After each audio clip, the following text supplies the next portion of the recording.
Nate Jacobs spent 3 seasons making people smaller, threatening them, controlling them, putting them exactly where he needed them so he could feel large. And in episode 7, he died in a hole in the ground, 6 feet under the Sun Settlers' land, the same land that bankrupted him, that exposed him as a fraud, that took the last thing he had left. A rattlesnake came through the breathing pipe. Nate panicked. The snake matched his energy. That was it. Here's the arc. Seasons 1 and 2. Nate was the threat. He had the body, the father's money, the social weight that made people step back when he entered a room.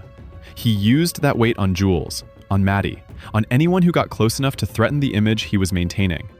He wasn't cruel for sport. He was cruel because control was the only language he knew.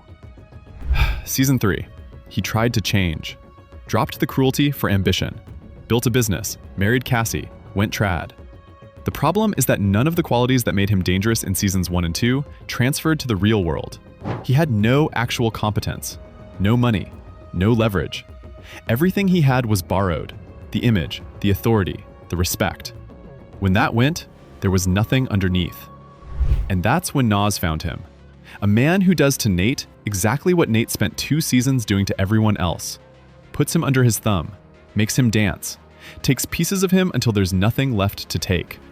Nate went from being the person who terrified everyone to being the person nobody could be bothered to save. His own brother drove away. Nobody looked down the hole. The rattlesnake is the detail that stays with you. Not Nas, not the coffin. The snake, which came through the pipe meant to keep him alive, which struck because he was panicking, which killed him in the dark, in the ground, on land he named after himself. It is the most Nate Jacobs death imaginable, extravagant in its indignity, karmic in its precision. He made people small. He died small. And the land he was going to build his legacy on became his grave.